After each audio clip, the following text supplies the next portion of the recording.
네, 오늘 본문 로마서 6장 1절에서 11절까지 함께 보시죠. 로마서 6장 1절에서 11절 함께 읽겠습니다.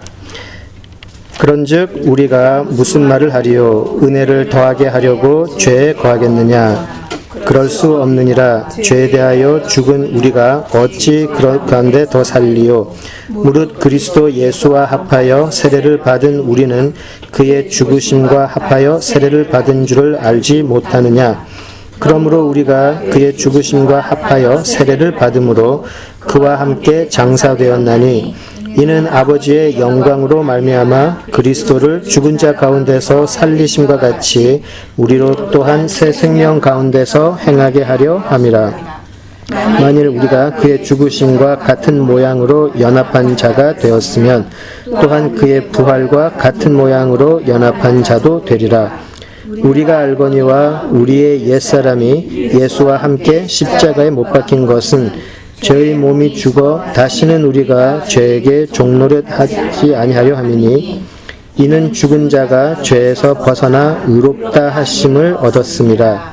만일 우리가 그리스도와 함께 죽었으면 또한 그와 함께 살 줄을 믿노니 이는 그리스도께서 죽은 자 가운데서 살아나셨음에 다시 죽지 아니하시고 사망이 다시 그를 주장하지 못할 줄을 알미로라. 그가 죽으심은 죄에 대하여 단번에 죽으심이요 그가 살아계심은 하나님께 대하여 살아계심이니 이와 같이 너희도 너희 자신을 죄에 대하여는 죽은 자요 그리스도 예수 안에서 하나님께 대하여는 살아있는 자로 여길지어다. 아멘. 예, 다 함께 기도하시죠. 살아계시고 참되신 아버지 하나님, 은혜를 감사합니다. 오늘도 저희들 아버지 하나님의 말씀을 공부하기 위해 모였습니다. 성령 하나님, 우리들의 심령에 찾아와 주시고 우리들의 심령에 쌓여있는 많은 세상과 우리 자신의 것들을 다 깨끗하게 치워주시고 오직 하나님의 말씀이 살아 움직이는 그러한 시간 될 수 있도록 역사하여 주시옵소서. 오직 아버지께서 주시는 예수 그리스도의 조명하심만이 우리 이 모임에 가득할 수 있도록 인도하여 주시옵소서. 예수님 이름으로 기도드립니다. 아멘. 예. 한 3주 우리 방학을 해가지고요. 좀 어색하죠. 저도 어색한데 얼마나 어색하시겠어요. 그냥 제가 지난 이때까지 했던 거 이제 14주 동안 했던 거를 요약을 안 할게요. 또 요약하면 또 1시간 걸리기 때문에 바로 넘어가도록 하겠습니다. 기억은 다 하실 거라고 생각을 하고요. 우리가 1장 1절부터 이제 5장 12절까지 복음에 대한 어떤 객관적인 내용이라고 말씀을 드렸어요. 복음은 이런 것이다 라고 말씀을 드렸는데 이제 그 복음이 우리가 복음을 배우고 나면 개인화 혹은 내면화가 반드시 이루어져야 한다라고 말씀을 드렸어요. 우리가 1980년대 그때 한국이 이제 그 민주화 운동을 막 할 때 민주화를 반드시 해야 된다라는 게 어떤 사람에게는 목숨을 바칠 정도로 크게 다가온 사람이 있나 하면 어떤 사람들은 하루하루 먹고 사는 거 힘든데 민주화가 무슨 나하고 상관이야 그러고 상관없이 산 사람들도 있어요. 같은 사실이라고 해도 그것이 우리 삶 속에 어떻게 다가오느냐는 또 다른 문제인데 이제 지난 우리 3주 전에 했었던 우리 5장 12절부터의 내용은 이 복음이 진짜라면 이 복음이 사실이라면 그렇다면 그게 과연 나하고 무슨 상관이 있는가? 거기에 대한 질문으로 좀 시작이 돼야 될 것 같아요. 복음의 좋은 것만 생각을 하게 되면 하나님이 내가 태어나기 전부터 이미 계획하신 그대로 모든 약속을 이루셨다. 나는 죽을 사람이었는데 하나님이 모든 것을 다 예비하시고 이루셔서 나는 죽어서 예수님만 믿는다고 고백을 하면 천국 갈 수 있다. 다 좋아요. 그죠? 다 좋게 들려요. 그런데 지금 사도 바울이 여기서 이제 태클을 하나 걸죠. 네가 진짜 복음을 이해했다면 분명히 마음속에 갈등이 있을 거라는 거죠. 네가 진짜 복음을 이해했고 그게 정말 내 자신의 삶을 변화시키는 능력이 된다면 너에게는 반드시 질문이 생길 거다. 질문이 생길 것이고 갈등이 생길 것이다. 그렇게 이제 시작을 하는 것이죠. 오늘은 거기에 대한 첫 번째 질문을 바울 스스로가 제기하고 답을 하는 부분이에요. 그래서 우리가 복음이라는 것을 보통 우리가 너무 복음을 짧게 그냥 줄여가지고 사형리라 그래가지고 뭐 네 가지 이제 어떤 그 프린시플로 해가지고 하는 경우가 많은데, 뭐 물론 사형리가 틀린 것은 아니죠. 근데 사형리가 틀린 것은 아닌데, 과연 복음이 그렇게 간단하게 이렇게 리듀스 할 만큼 복음이 그렇게 가난하지 않아요.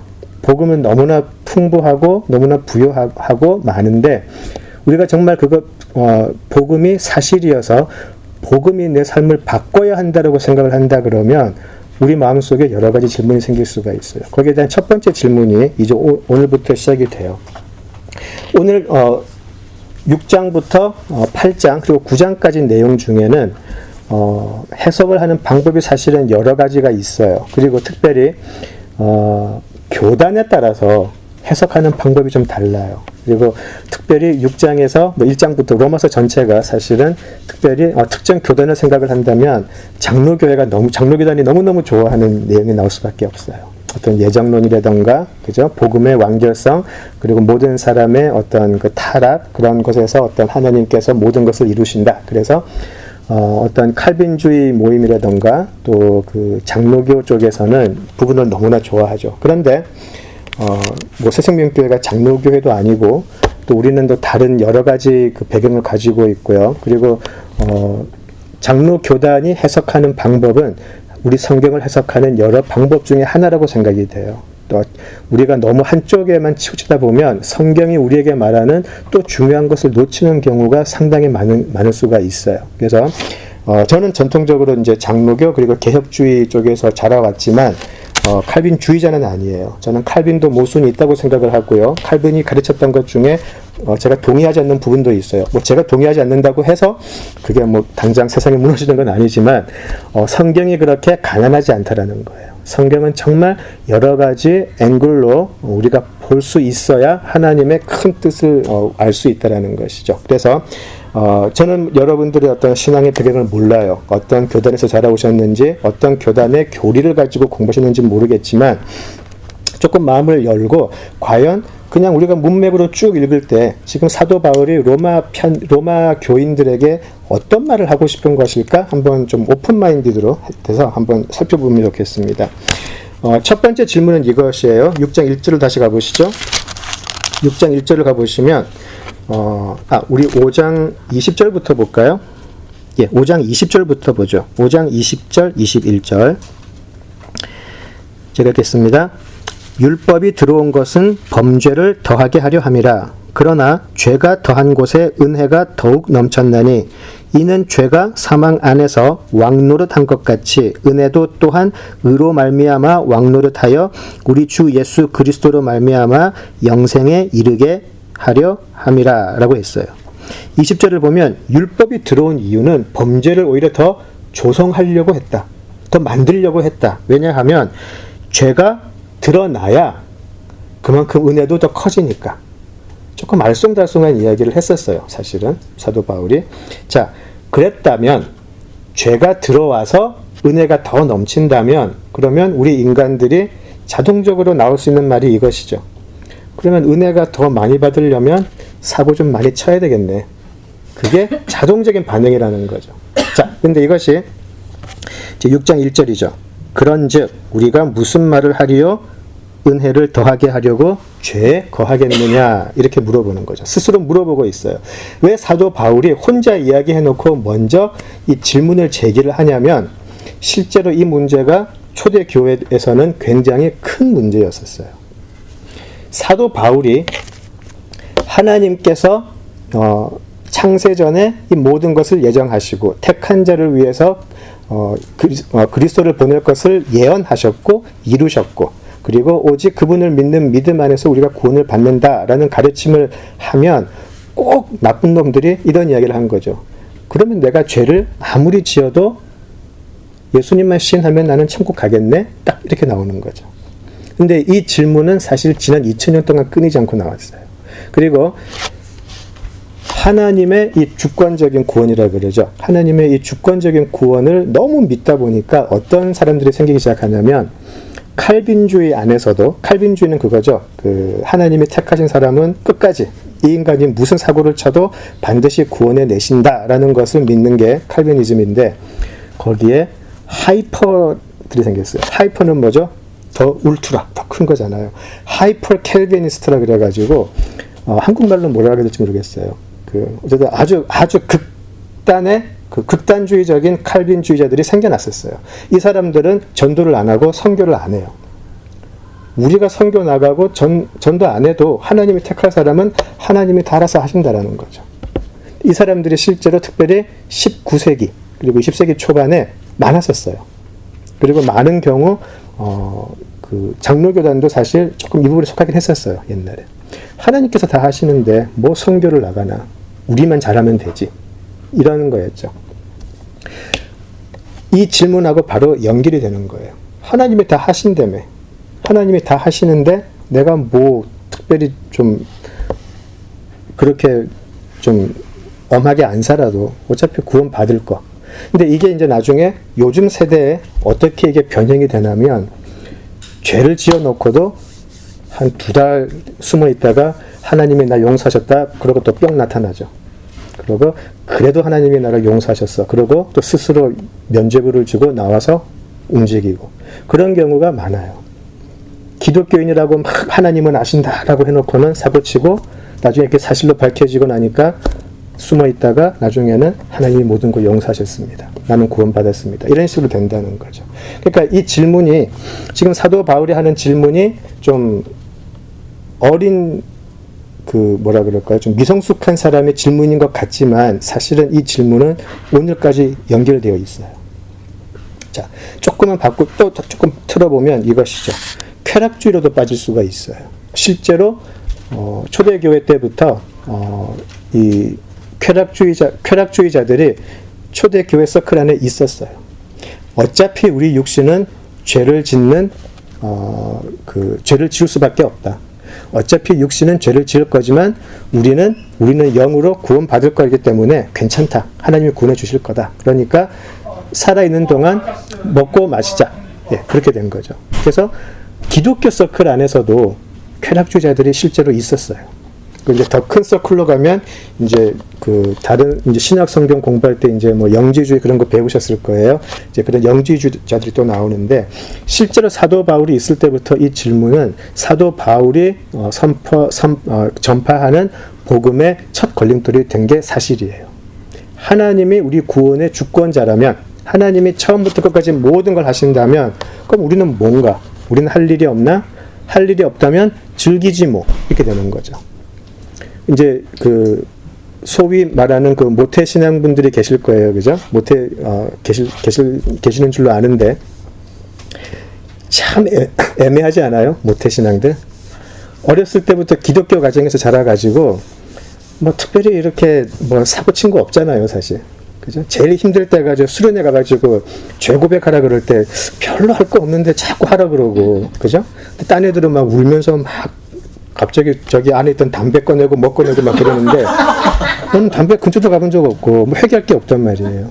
그러니까 이제 그런 생각을 하죠. 어떤 분 표현으로는 한 번쯤 나갔다 오는 게 오히려 은혜를 받기 위해 좋은 것이 아닌가. 좀 나갔다 옵시다. 이제 그런 분들 계세요. 똑같은 질문이에요.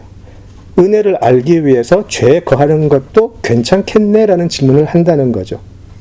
그리고 실제로 로이드 존스 목사님이 이런 말을 했어요. 만약에 복음을 듣고 이 질문이 나오지 않으면 복음을 잘못 전했다라고 이야기를 해요.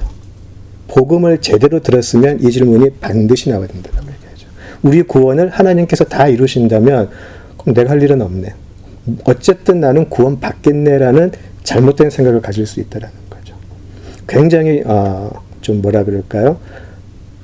이 부분에 있어서 여러 가지 의견이 있을 수가 있어요. 어떤 분은 그러시겠죠. 무슨 일이 있어도 구원받는다. 어떤 분들은 아니, 못 받을 수 있다. 그런 논쟁을 많이 들어보셨을 거예요. 이제 이 부분이 나중에 8장, 9장으로 가면서 조금 더 전개가 되는데, 제 개인적인 의견은 그때 말씀드리기로 하고요.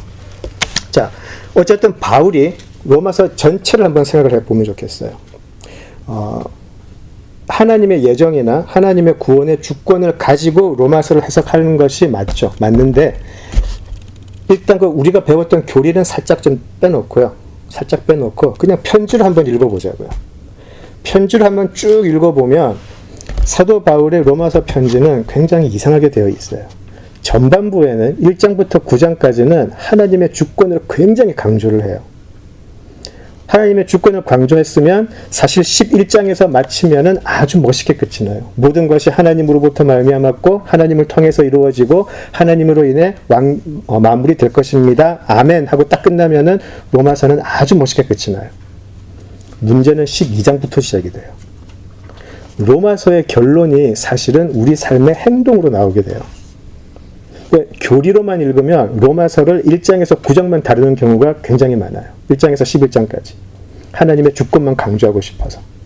그런데 로마서의 결론이 의외로 12장부터라 그런다면 우리 당황하게 되는 거죠. 그래서 로마서는 하나님의 구원에 있어서 하나님의 주권을 강조하는 책은 맞지만, 편지는 맞지만 실제로 로마서는 의외로 우리 매일매일의 삶 속에서의 행동에 대한 결론으로 나가게 돼요. 편지로 읽으면 그래요. 그래서 그거를 꼭 염두에 두시면 좋을 것 같아요. 자, 우리가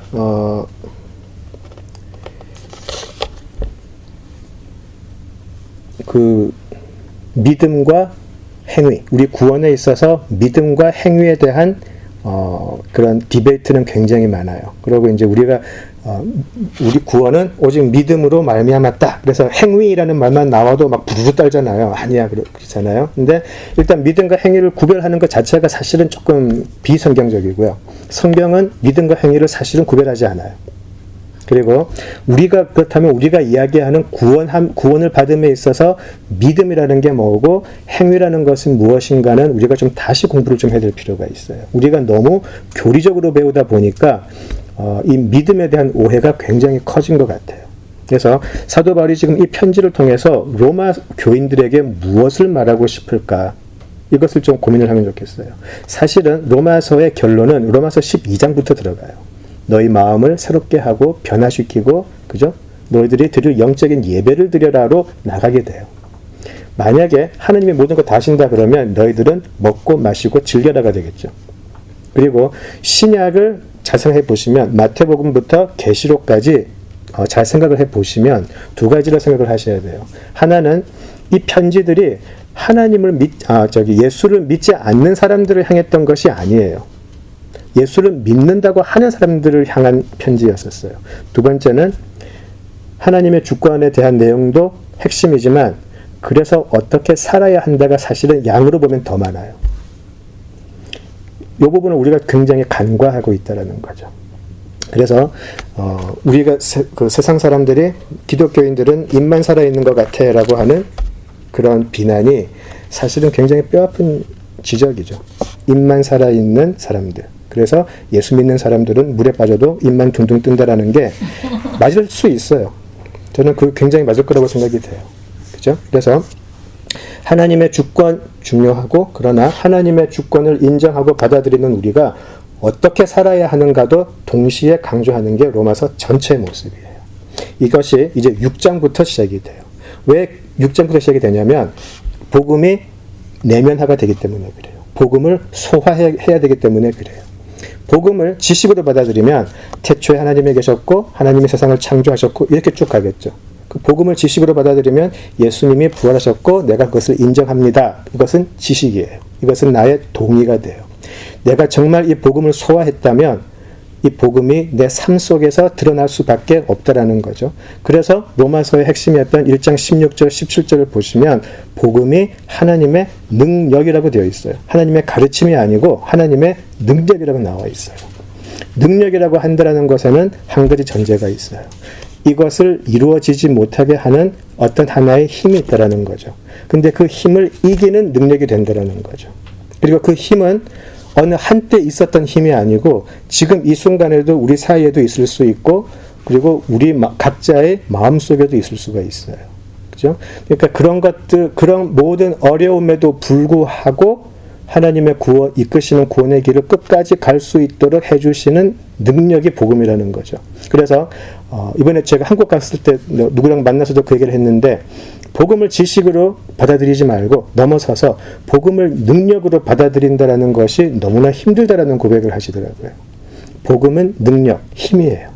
그 힘은 우리 본성을 거스린다라는 거죠. 우리 본성을 거스려서 우리가 그 앞에 굴복하게 하기 때문에 복음을 우리가 이해한 걸로 끝이 되면 안 되고 우리가 그 힘 앞에 굴복하고 우리의 삶의 방향을 그쪽으로 갈 수 있게 순종하는 길까지 나아가야 된다는 것이죠.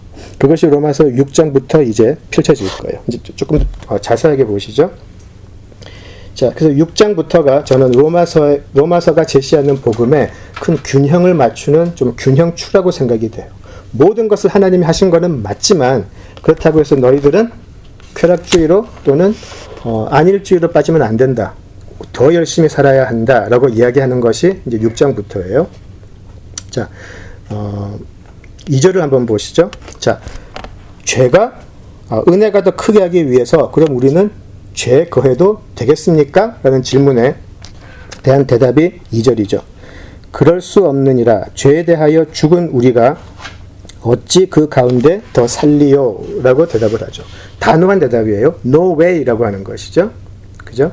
그런데 우리가 성경 속에서 이렇게 나오는 표현을 그냥 지나가는 표현들이 많은데 죄에 대하여 죽은 우리가 라고 되어 있잖아요. 근데 무슨 말일까요? 죄에 대하여 죽는다라는 게 우리가 이런 말 참 많이 쓰잖아요. 우리가 죄에 대하여 죽었다라고 하는데 무슨 말일까요? 죄에 대하여 죽었다. 이 부분이 사실 쉽지 않아요. 죄에 대해서 죽는다? 알 것 같기도 한데 사실 이게 와닿지는 않아요. 죄에 대하여 내가 죽는다. 무슨 말일까? 그죠? 이게 살아있는데. 그죠? 자, 요거를 조금 이해하기 위해서 3, 4절도 같이 한번 보시죠. 자, 거기서 3, 4절을 읽으면서 반복되는 표현을 한번 찾아보세요. 3, 4절을. 같이 읽죠? 무릇 그리스도 예수와 합하여 세례를 받은 우리는 그의 죽으심과 합하여 세례를 받은 줄을 알지 못하느냐. 그러므로 우리가 그의 죽으심과 합하여 세례를 받음으로 그와 함께 장사되었나니 이는 아버지의 영광으로 말미암아 그리스도를 죽은 자 가운데서 살리심과 같이 우리로 또한 새 생명 가운데서 행하게 하려 함이라. 아멘. 예. 반복되는 표현들이 있었죠. 그죠? 어떤 게 있었죠? 합하여. 예. 합하여라는 표현이 있었고요. 또 뭐가 있었을까요? 세례. 그죠? 예. 세례 그리고 합하여라는 표현이 반복해서 나와요. 은혜를 더 크게 느끼기 위해서 죄에 거할까요? 라는 질문에 사도 바울은 다소 엉뚱한 대답을 해요. 세례라는 대답을 해요. 세례를. 그리고 합하여. 이런 표현을 쓰거든요. 조금 어색하게 느껴질 수 있어요. 합하여 그리고 세례. 여기서 우리가 이제 오늘은 이 두 가지 개념을 성경적인 개념을 좀 공부하고 싶어요. 왜냐하면 복음을 이해할 때 아주 중요한 두 가지 개념이기 때문에 그래요. 먼저 세례에 대해서 한번 생각을 해보죠. 세례. 그죠? 우리가 세례를 어떤 식으로 많이 생각을 하냐면 어떤 예식적인 행위로 많이 생각을 해요. 그죠? 이제 어떤 적절한 나이가 되면 교육을 받고 세례를 받는 것이 어떤 그냥 진짜 크리스찬이 된 것 같은 어떤 그런 하나의 예식이 되죠. 예식적인 그 의미가 굉장히 커요. 굉장히 크고요. 그런데 이제 왜 이런 예식적인 행위를 가지고 사도 바울은 이 질문에 대한 답을 하는가? 조금 다른 의미가 있을 수 있다라는 느낌이 들죠. 이 세례는 원래 유대인들이 이방인들한테 주던 거였어요. 유대인들이 유대인들한테 주던 게 아니고 이방인들이 내가 보니까 당신들이 믿는 여호와 하나님이 진짜 아주 힘이 좋은 신인 것 같습니다. 나는 당신들이 믿는 여호와 신을 믿겠습니다. 그리고 여호와 신을 믿는다는 것은 당신들이 지켜온 모든 율법 그리고 전통을 같이 지키겠습니다. 그 서약식이 세례였었어요. 처음에 세례는 유대인들이 이방인들이 유대교로 입교할 때 주는 게 세례였었어요. 우리는 이제 보통 유아세례 받고 나이가 들 때 입교한다 그러잖아요. 근데 원래는 유대교로 입교할 때 줬던 것이 세례였었어요. 자, 그렇다면 어떤 의미가 있었을까요? 그 세례는 내가 이방인으로 살 때 쥐었던 많은 죄를 씻어주세요라는 의미가 있었을 거예요. 그죠? 당신이 태생부터 하나님의 백성이 아니었는데 하나님 백성이 아니었을 때 지었던 모든 죄악들을 세례를 통해서 다 씻는다라는 그런 죄 씻음의 의미가 있었어요. 그죠? 그래서 죄 씻음의 의미가 있었어요. 자, 그렇다면 그런 질문을 하시면 참 좋은데 제가 지금 이방인한테 주는 게 세례였다고 그랬잖아요. 근데 그렇지 않은 장면이 나와요. 신약에. 복음서에. 예, 세례 요한. 세례 요한은 누구한테 줬을까요? 세례를? 예수님한테 줬고 예수님은 유대인이었고 그죠? 다른 유대인들도 와서 받았어요. 한번 찾아볼게요. 마태복음 가보시죠. 마태복음 3장. 중요한 부분이기 때문에 다 읽어보죠. 마태복음 3장 1절에서 9절을 봅니다. 마태복음 3장 1절에서 9절. 예, 저하고 교독하십니다. 그때 세례 요한이 이르러 유대 광야에서 전파하여 말하되 천국이 가까이 왔느니라 하였으니 그는 선지자 이사야를 통하여 말씀하신 자라 일러스되 광야에 외치는 자 제가 읽을게요. 광야에 외치는 자의 소리가 있어 이르되 너희는 주의 길을 준비하라 그가 오실 길을 곧게 하라 하였느니라. 이 요한은 낙타타 옷을 입고 허리에 가죽띠를 띠고 무심히 메기와 성령이었더라. 이때에 예루살렘과 온 유대와 요단강 사방에서 다 그에게 나와 자기들의 죄를 자복하고 요단강에서 그에게 세례를 받더니 요한이 많은 바리새인들과 사두개인들이 세례 베푸는 데로 오는 것을 보고 이르되 독사의 자식들아 누가 너희를 가르쳐 임박한 진노를 피하라 하더냐. 그러므로 그에게 합당한 열매를 맺고 속으로 아브라함이 우리 조상이라고 생각하지 말라. 내가 너희에게 이르노니 하나님이 능히 이 돌들로도 아브라함의 자손이 되게 하시리라. 예. 지금 보시면 유대 광야에서 세례 요한이 하나님 나라를 전파하고 있어요. 자, 그리고 5절을 보시면 예루살렘과 온 유대와 요단강 사방에서 다 그에게 나왔다고 되어 있어요. 유대인들이 나왔어요. 이스라엘 밖에 사는 이방인들이 아니고 이스라엘 안에 살던 유대인들이 나와왔어요. 그리고 세례 요한이 그 사람들에게 이야기하는 것은 뭐였죠? 회개하라 였었어요. 회개하라, 그 다음 회개에 합당한 열매를 맺어라. 예. 전통을 지켜라, 율법을 지켜라 이게 아니고 회개해서 회개에 합당한 열매를 맺어라. 복음이죠. 회개하고 회개에 합당한 열매를 맺어라. 이것이 세례의 메시지였었어요. 자, 우리는 유대인이기 때문에 우리는 율법을 잘 지키기 때문에 하나님으로부터 택한 백성이고 구원받을 수 있어라고 믿던 사람들에게 세례 요한이 9절에서 이야기하죠. 너희들 아브라함이 너희들 조상이라고 생각하지 마라라고 이야기해요.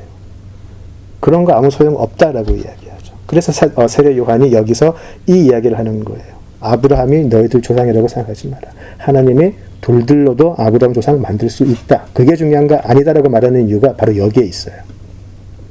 세례 요한이 주는 세례는 이방인들의 유대교 입교 세례가 아니고 회개의 세례였었어요. 왜냐하면 회개를 하지 않으면 이것이 유대인이든 이방인이든 하나님 앞에 멸망할 수밖에 없기 때문에 세례 요한이 베푸는 세례는 바로 회개, 하나님 앞에서의 회개였었어요. 거기는 유대인도 이방인도 아무 소용없었고 또한 종교 지도자건 아니건 아무 소용없었어요. 그렇죠? 그래서 이방인들에게 주던 세례를 유대 광야에서 유대인들에게 주었어요. 그리고 아까 말씀하신 대로 예수님도 받으셨어요. 예수님도 세례 요한이 어떻게 제가 당신에게 세례를 베풀 수 있겠습니까? 라고 했을 때 예수님이 그렇게 하는 것이 아버지의 뜻이다라고 이야기를 해요. 그렇게 해야 되기 때문에. 그렇게 해야 되기 때문에. 그죠? 자, 왜 그랬을까요? 유대인이건 이방인이건 모든 사람들이 죄의 권세 아래 있기 때문이었죠. 죄의 세상, 죄의 권세는 유대인, 이방인 가리지 않았어요. 유대인들은 큰 착각을 하고 살았던 거죠. 자신들은 죄의 권세 아래 있지 않다라고 생각을 했어요. 자기들은 멸망할 민족이 아니라고 생각을 했던 거죠. 그런데 지금 세례 요한도 또 바울도 아니다라고 얘기하는 거죠. 예수님도 그렇게 하셨죠. 그냥 모든 인류가 죄의 권세 아래에 있다라고 이야기를 하세요. 그것 좀 전통 잘 지켰다고 해서 율법 99%다 지켰다고 해서 너희들이 죄의 권세 아래에 있는 것이 아니다? 그런 거 아니라는 거죠. 하나라도 어기면 너희들은 죄인이다라고 이야기하시잖아요. 그죠? 그래서 세례 요한의 세례는 그 회개에 관한 세례였기 때문에 굉장히 좀 과격했고요. 그죠? 그리고 굉장히 임박한 설교를 했어요. 무슨 설교인지 기억나시나요? 도끼가 이미 나무에 놓여 있다라고. 굉장히 임박한 그 세례 메시지를 주었던 것이죠. 하나님의 나라가 가까이 왔다라고 얘기를 하니까요. 자, 그래서 이 세례 요한이 베푼 세례를 나중에 사도들도 이야기를 해요. 사도행전 공부를 해보시면, 사도행전을 보시면 사도들이 사람들에게 설교를 하고 난 후에 사람들이 우리 어떻게 하죠? 어떻게 하면 우리가 구원을 받을 수 있죠? 라고 했었을 때 대답이 세례를 받으라 했었어요. 행위로서 중요했던 것이 아니고 이제 우리가 이 죄의 권세에서 벗어나고 싶습니다라는 고백이 필요하기 때문에 그래요. 이 메시지를 듣고 회개한 사람들은 이방인들도 있었고 유대인들도 있었어요. 그러니까 우리들의 출신 성분이 아무 소용이 없었던 거죠. 모태신앙이 자꾸 제가 좀 황지사님 보게 되는데 모태신앙이세요? 네. 난 4대째 되는 거예요. 네. 왠지 이렇게 얼굴에 써 있는 것 같아요. 네. 모태신앙, 저도 그래요. 모태신앙도 아무 소용 없다는 거예요.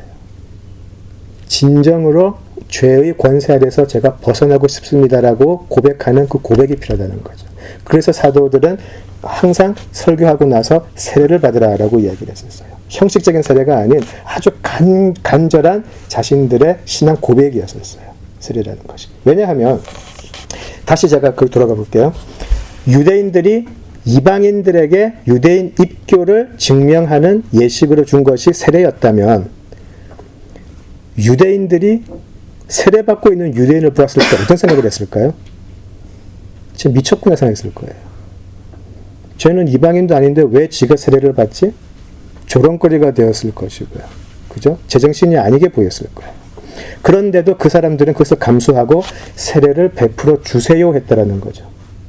자신들이 생각했던 세례는 더 이상 이방인들의 입교 예식이 아니었었어요. 구원받을 수 있는 자신들의 신앙의 고백이었거든요. 자, 그 사람들이 그랬잖아요. 유대인들이 이방인들은 개돼지다. 진짜로 개라 그랬었어요. 진짜 개돼지라 그랬었어요. 이방인들 보고. 개돼지들이 받는 세례를 유대인들이 받고 있으니까 얼마나 웃겼겠어요. 그죠? 그러니까 세례 받는다는 이 행위 자체가 사실은 굉장히 엄숙한 신앙의 결단이어야 돼요. 그냥 나이 되고 때 되니까 세례 받아 이렇게 하면 안 된다는 이유가 거기에 있어요. 굉장히 중요한 예식이에요. 그래서 우리 베드로전서로 한번 가볼게요. 베드로전서 3장으로 한번 가보시죠.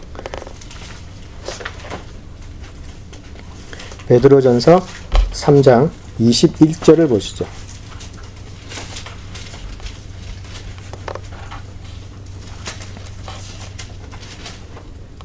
베드로전서 3장 21절 같이 읽어보죠. 물은 예수 그리스도께서 부활하심으로 말미암아 이제 너희를 구원하는 편이 곧 세례라. 이는 육체의 더러운 것을 제하여 버림이 아니요 하나님을 향한 선한 양심의 간군이라. 이렇게 되어 있어요. 사도 바울이 굉장히 아주 혁명적인 사실 그 선언을 하는 거예요. 세례는 이방인들이 유대인이 될 때 어떤 그런 자기들이 이방인으로서 지었던 죄를 씻습니다라고 하는 그런 것이 아니고 나는 정말 하나님을 향해서 하나님을 위해서 회개에 합당한 열매를 맺고 살겠습니다라고 하는 양심의 간구라고 되어 있어요. 그것이 세례라는 것이죠.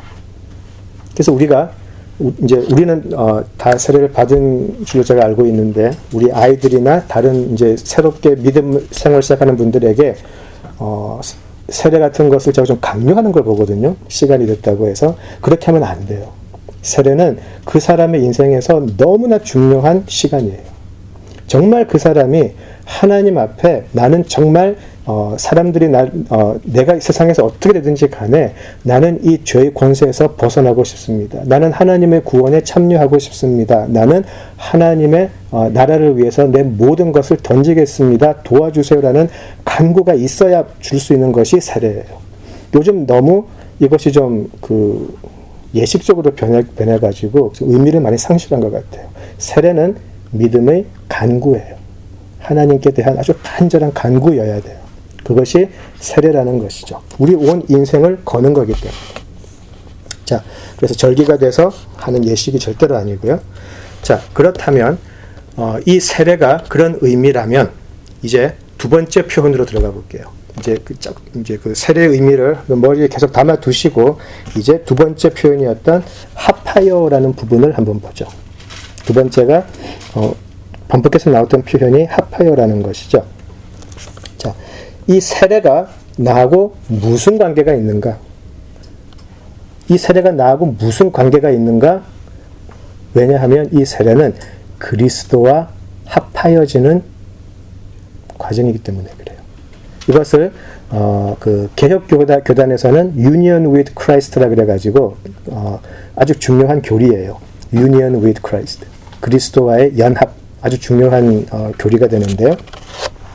예수와 연합하게 된다는 것이죠. 우리 6장 3절에서 5절을 다시 한번 보죠. 로마서 6장 3절에서 5절을 다시 보시면 한번 뭐 하이라이터 같은 게 있으면 한번 이렇게 하이라이트 한번 해보세요. 자, 무릇 그리스도 예수와 합하여 세례를 받은 우리는 그의 죽으심과 합하여 세례를 받은 줄을 알지 못하느냐? 4절 그러므로 우리가 그의 죽으심과 합하여 세례를 받음으로 그와 함께 장사되었나니 이는 아버지의 영광으로 말미암아 그리스도를 죽은 자 가운데서 살리심과 같이 우리로 또한 새 생명 가운데서 행하게 하려 함이라. 만일 우리가 그의 죽으심과 같은 모양으로 연합한 자가 되었으면 또한 그의 부활과 같은 모양으로 연합한 자도 되리라. 이렇게 되어 있어요. 세례와 연합이 계속 반복해서 나와요. 그죠? 자,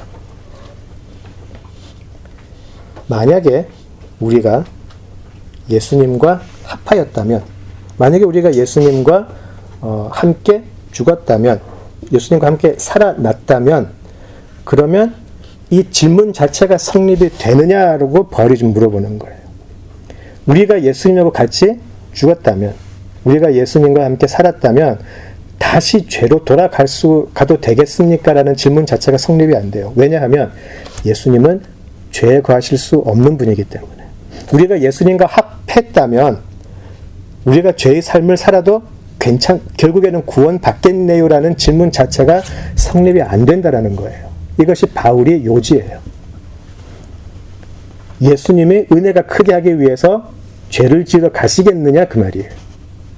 근데 우리가 예수님과 합해지기 전에는 우리는 우리의 삶을 살았어요. 우리가 각자의 소견대로, 옳다고 믿는 그대로, 우리 뜻대로 살았잖아요. 근데 예수님과 합했다면, 그리고 세례를 받았다면, 예수님과 합해졌기 때문에 죄의 모습으로 돌아갈 수 없다라는 거죠. 근데 어떻게 은혜가 더 크게 하기 위해서 죄로 돌아가도 되겠네요라는 질문을 할 수 있느냐는 거예요. 그것이 사도 바울이 지금 하는 거예요. 그러니까 너는 지금 복음을 잘못 이해했다 그 말이에요. 그래서 사도 바울은 세례를 들어서 지금 이 부분을 설명하는 거예요. 자, 영어 성경 가지신 분은 우리 6장 몇 절인가? 3절 한번 영어로 한번 보세요. 영어로 보시면 Do you not know that all of us who have been baptized into Christ Jesus? 라고 되어 있거든요. 여기 보면 baptized into Jesus라고 되어 있어요. 그죠? 그 ESV는 그런데 다른 성경도 아마 제 생각엔 그럴 것 같아요. 그죠? 조금 어색한 표현이에요. baptized into Christ라는 말이 조금 이상해요. 그죠? 한국말로는 이게 잘 나오지가 않는데 영어로 보면은 조금 어색한 표현이에요. 또 확인받아야 돼요. 그렇죠, 황 목사님? 언어학 박사가 계셔가지고 제가 함부로 공부를 많이 해와야 돼요. 자, 왜 이런 표현을 쓸까요, 바울은? 왜 바울은 예수 안으로 세례를 받았다라는 표현을 쓸까요? 근데 여기만 그러지 않았어요, 사도 바울은. 한 군데 더 했거든요. 우리 고린도전서로 한번 가볼게요. 고린도전서 10장 가볼게요.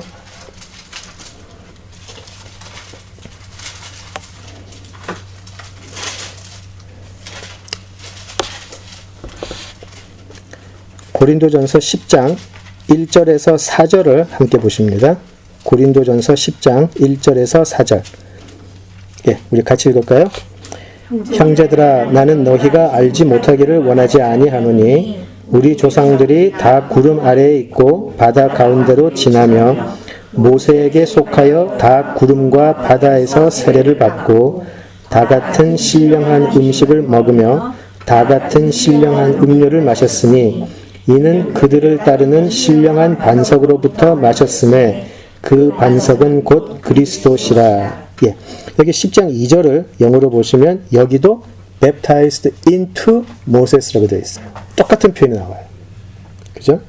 여기 그리고 한국 그 성경은 이것을 모세에게 속하여 세례를 받았다라고 되어 있죠. 이게 맞는 표현이죠. 그죠? 똑같아요. 예수에 속하여 세례를 받았다. 아까 연합의 개념이었죠. Union with Christ. 예수에 속하여 세례를 받았다. 여기서는 모세에 속하여 세례를 받았다. 모세에 속하여 세례를 받았더니 같이 신령한 음식을 먹었고 같이 신령한 음료를 마셨는데 그들을 따르는 그 반석으로부터 마셨는데 그 반석이 바로 그리스도였다. 그죠? 그래서 이 지금 방금 읽었던 고린도전서 10장 1절에서 4절의 모습은 바로 출애굽의 사건이었죠. 그죠? 그래서 이 세례라는 것이 홍해 사건이랑 굉장히 밀접한 관계가 있다는 거예요.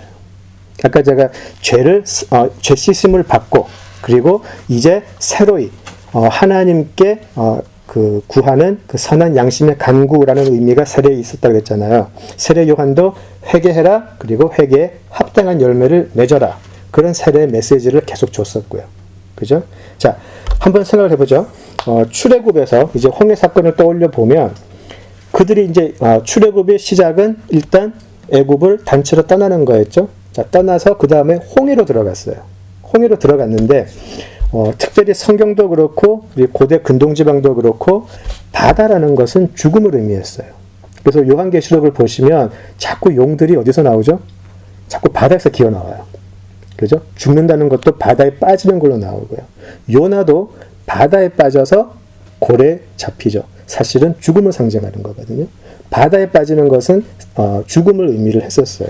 자, 그렇다면 모세가 이스라엘 민족을 이끌고 홍해로 들어갔어요. 이것은 죽음을 뜻해요. 왜냐하면 그런 생각 안 해보셨어요? 홍해를 건너갔잖아요, 이스라엘 사람들이. 그래서 저는 그때 들었던 생각이 삐딱해서 그런지 모르겠지만 그러면 그 다음날 배 타고 넘어가가지고 다시 잡아오면 안 되나? 그 생각을 했거든요. 왜 안 갔을까? 그렇게 큰 바다도 아닌 것 같은데. 근데 애굽 사람들이, 애굽 군대가 그렇게 다 죽고 나서, 그리고 애굽에서 봤을 때 이스라엘 사람들이 다 건너가고 나서는 간섭 안 해요. 자신들의 영향권을 완전히 벗어났다고 생각을 했기 때문에. 그죠? 그래서 이스라엘 사람들이 홍해를 건너고 나서 한 가지 안 하는 게 뭐냐면 애굽 사람들이 우리 잡으러 올 것 같다라는 걱정은 안 해요. 이제 벗어난 거예요. 자, 이것이 세례받을 때 우리가 죄에 대해서 죽는다라는 표현이에요. 이제 세례를 받음으로 해서 죄가 우리에게 대해서 너 죄 지었으니까 너 죽어야 돼. 요구를 못 한다라는 거예요. 그래서 우리가 죄에 대해서 죽었다라는 표현을 쓰는 거죠. 죄를 짓기는 짓죠.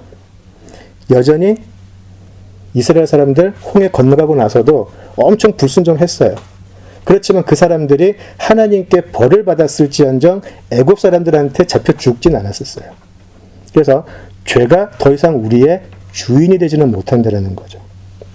그래서 세례를 받는다는 것은 단순히 옛 죄를 씻는다를 넘어서 이제 더 이상 죄가 나의 왕이 되지 못한다. 더 이상 세상의 풍조가 나를 지배하지 못한다라는 의미가 들어가 있어요. 내가 설령 이 세상을 살면서 죄를 짓거나 조금 엇나갈 수는 있다 할지라도 그것으로 인해서 내가 그 죄에 대한 책임을 지는 것은 아니다라는 의미가 들어가 있어요. 자, 그렇다면 세례를 통해서 모세와 함께 baptize into Moses, 모세 안으로 들어가서 모세와 함께 생활을 하게 되는데, 자, 그렇다면 홍해를 통과한 사람들이 다시 무트로 올라갈 때는 완전히 새 사람이 돼서 올라가는 거죠. 홍해에서 죽었다가 살아난 사람이 되었어요. 자, 애굽 사람이 봤었을 때는 이스라엘 사람들은 죽었어요. 이제 더 이상 자기들의 영향을 받을 일이 없어요. 그러나 하나님께서 보실 때는 이 사람들은 죽음에서 살아 올라왔어요.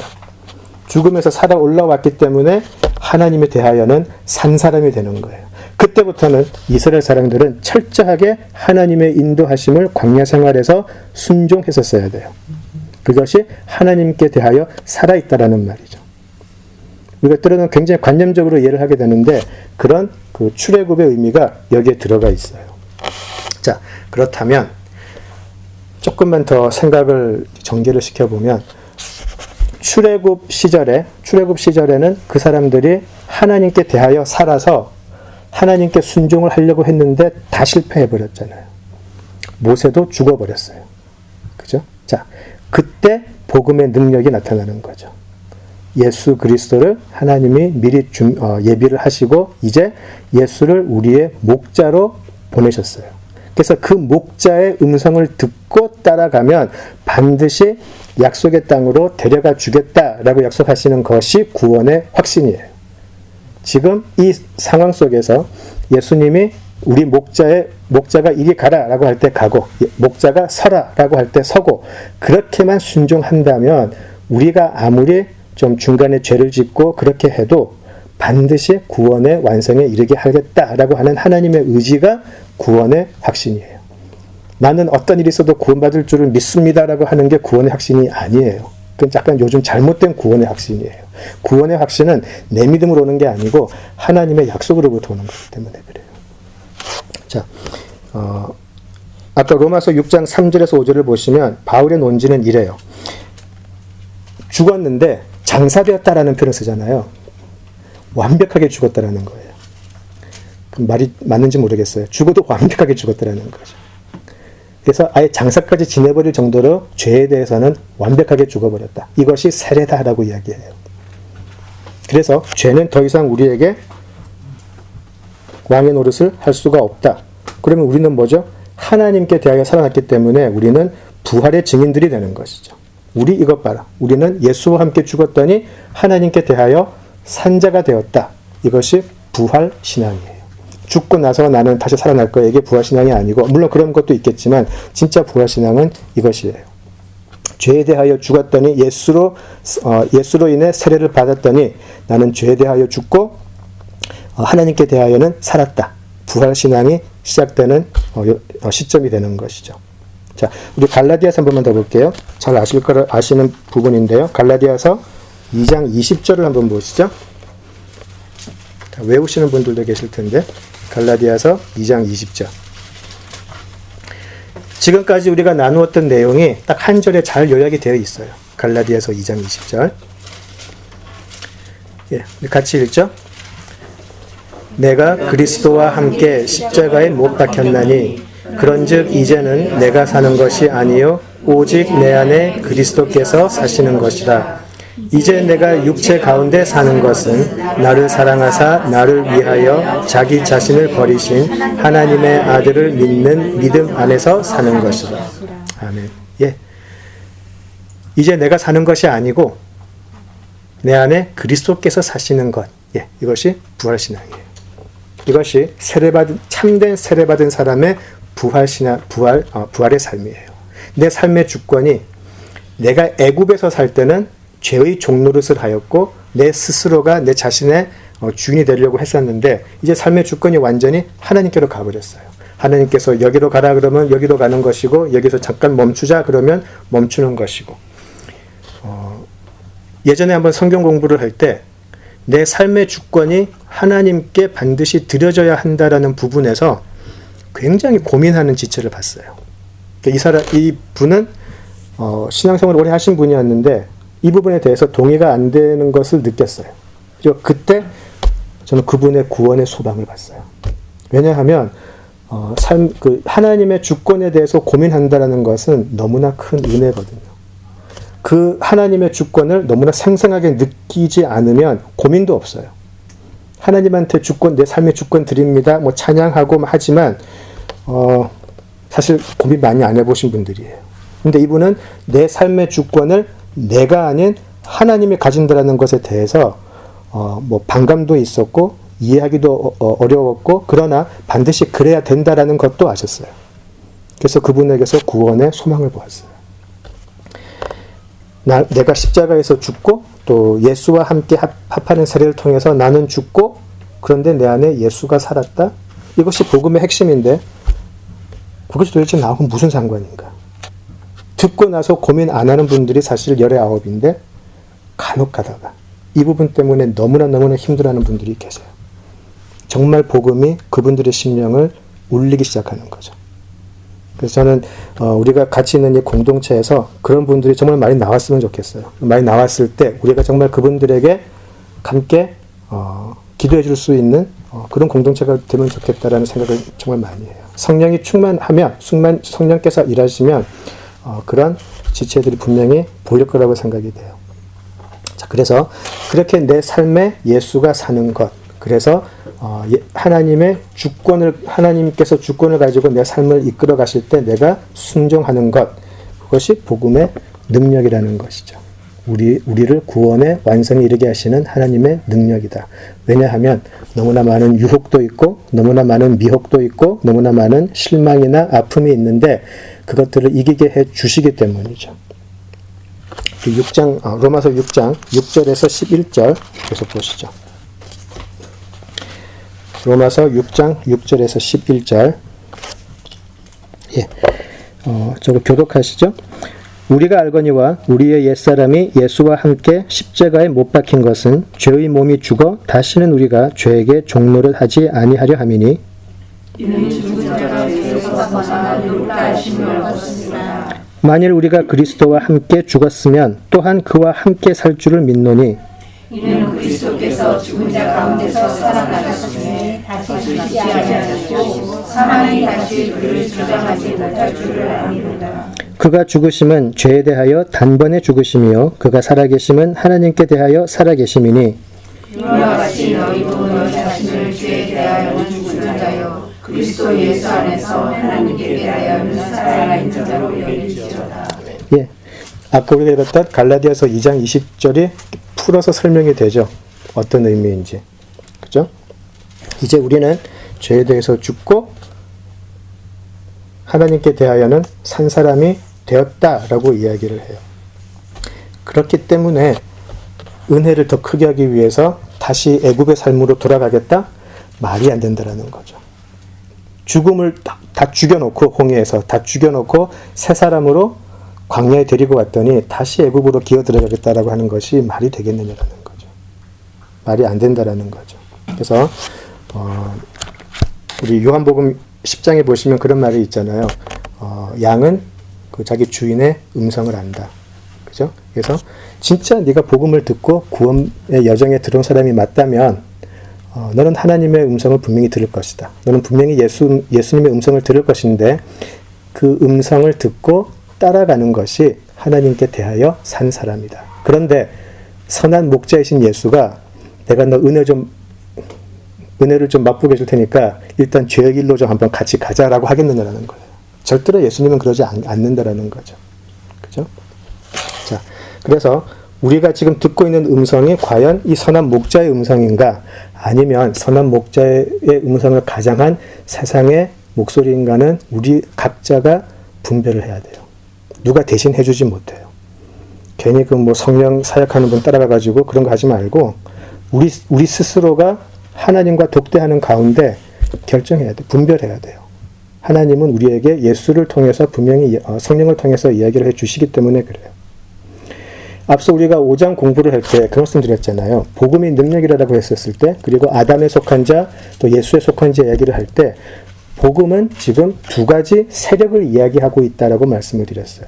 그래서 이 두 세력이 항상 적대적으로 싸우고 있다라는 말씀을 드렸잖아요. 자, 복음은 지금 우리에게 그렇게 이야기를 해요. 이 어떤 능력을 따라가겠느냐.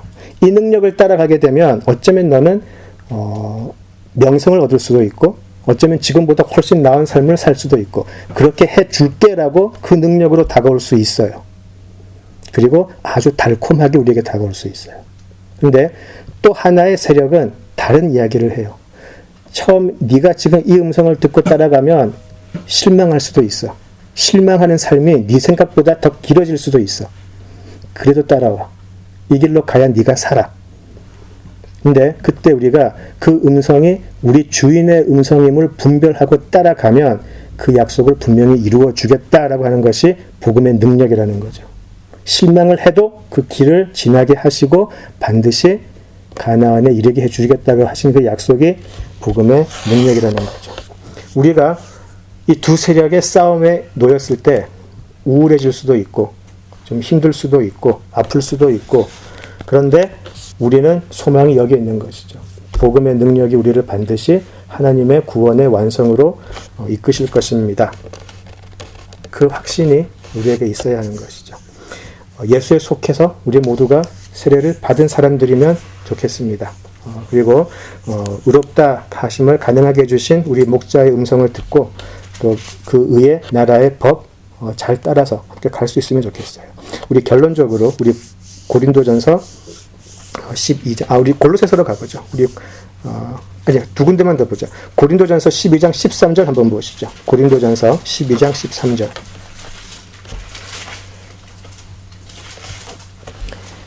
또 한 번에 baptized into가 나오는데 여기는 다른 표현이에요. 다른 의미가 있어요. 보세요. 우리가 아까 baptized into Moses, baptized into Christ였는데요. 자, 12장 13절 읽어보시죠. 우리가 유대인이나 헬라인이나 종이나 자유인이나 다 한 성령으로 세례를 받아 한 몸이 되었고 또 다 한 성령을 마시게 하였느니라. 자, 영어로 보시면 For in one spirit we were all baptized into one body. Jews or Greeks, 그죠? Slaves or free. 자, 이제는 어떤 한 몸으로 우리가 세례를 받게 되었는데 그 one body는 교회예요. 참으로 예수와 함께 세례받은 사람들의 공동체가 된다는 것이죠. 또 하나의 세례의 의미가 있어요. 그래서 이제 골로새서로 가보시죠. 골로새서 3장 1절에서 3절. 골로새서 3장 1절에서 3절. 결론적인 내용인데요. 골로새서 3장 1절에서 3절. 골로새서가 항상 찾기가 좀 까다롭죠.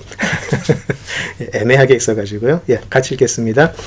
그러므로 너희가 그리스도와 함께 다시 살리심을 받았으면 위의 것을 찾으라. 거기는 그리스도께서 하나님 우편에 앉아 계시느니라. 위의 것을 생각하고 땅의 것을 생각하지 말라. 이는 너희가 죽었고 너희 생명이 그리스도와 함께 하나님 안에 감추어졌습니다. 똑같은 표현이 계속 나오죠. 사도 바울을 서신을 서를 보면 굉장히 똑같은 표현이 자주 나와요. 조금 다르게. 여기서도 뭐라고 되어 있죠? 그리스도와 함께 살리심을 받은 너희들, 너희가 죽었지. 예수와 함께 죽었지. 그러니까 너희들 이제는 위의 것을 찾아라. 더 이상 땅의 것을 찾지 말라라고 나와 있어요. 로마서 내용과 동일하죠. 다를 수가 없죠. 같은 성경인데. 너희가 정말 예수와 함께 죽었고 예수와 함께 살았다면 예수는 어디에 계신가? 더 이상 땅에 계시지 않고 위에 계시기 때문에 너희들은 위의 것을 찾으라는 것이죠. 그래서 이제 마지막 한마디만 더 드리면 지금 여기 오늘 로마서에서 했던 질문은 죄라는 표현이 나왔었잖아요. 죄에 거한 은혜가 더 크게 하기 위해서 우리가 죄에 거할 수가 있나? 그러면 당연히 no 하겠죠. 우리가 생각할 때 죄는 아주 좀 끔찍한 거니까. 그런데 죄라는 것이 우리가 생각하는 어떤 비도덕적인 어떤 좀 그런 것들이 아니고 죄를 세상의 풍조라고 한번 싹 바꿔보세요. 세상의 풍조가 우리의 주인이 되어버렸을 때 그걸 한번 싹 바꿔보세요. 은혜가 더 크게 하기 위해서 내가 세상의 풍조에 좀 따라가면 어떨까요? 세상의 풍조에 좀 따라가서 더 큰 은혜를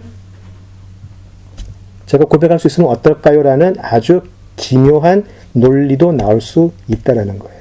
그리고 사탄이 예수님을 속였을 때 명백하게 아닌 걸로 속이지 않았었어요. 하나님의 말씀을 그대로 가지고 속였어요.